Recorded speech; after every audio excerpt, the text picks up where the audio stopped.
চলতি বছরের প্রথম ২০ দিনেই পুঁজিবাজার থেকে $২,৯০০ কোটি খোয়া গেছে ভারতের রিলায়েন্স ইন্ডাস্ট্রিজের। রাশিয়ান তেল আমদানিতে ট্রাম্পের নিষেধাজ্ঞা আর জিএসটি সংস্কারের কারণে খুচরা বিক্রিতে প্রভাব পড়ায় কমেছে আয়, আর তাতেই আস্থা হারান বিনিয়োগকারীরা। নাদিয়া ইসলাম তুলির রিপোর্টে বিস্তারিত। ভারতের বৃহত্তম ব্যবসায়িক গোষ্ঠী রিলায়েন্স ইন্ডাস্ট্রিজ তেল থেকে টেলিকম প্রায় সব ক্ষেত্রেই বিস্তৃত জাতের ব্যবসা। একচ্ছত্রই আধিপত্যে এবার কিছুটা ভাটা পড়েছে ট্রাম্পের নিষেধাজ্ঞা আর জিএসটির সংস্কারে। তথ্য বলছে চলতি বছরের প্রথম ২০ দিনেই বাজার থেকে $২,৯০০ কোটি হারিয়েছে আম্বানির প্রতিষ্ঠানটি। মূলত আয় কমে যাওয়ায় এশিয়া মার্কিট তালিকা থেকে রিলায়েন্সকে সরিয়ে দেয় ব্রোকারেজ প্রতিষ্ঠান ম্যাককোয়ারি ক্যাপিটাল। তাতেই হু হু করে কমতে থাকে তাদের শেয়ারের দর। শুধু জানুয়ারিতেই কমেছে 11%।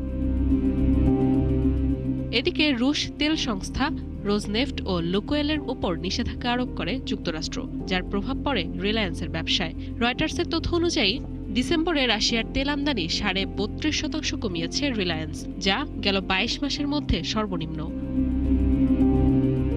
ভারতের অন্ধ্রপ্রদেশে রিলায়েন্সের পুরনো KG-D6 ক্ষেত্র থেকে কমেছে তেল ও গ্যাস উৎপাদন, যাতে ক্ষতিগ্রস্ত হয় এই দুই খাত। কমে বড় অঙ্কের আয়, শতাংশের হিসেবে যা প্রায় 13।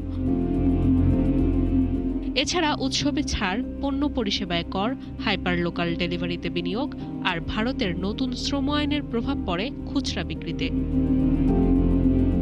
এদিকে বেড়েছে কোম্পানির মোট খরচের পরিমাণও, যা 11.5% বেড়ে পৌঁছেছে $27 বিলিয়ন। নাদিয়া ইসলাম তুলি, 71।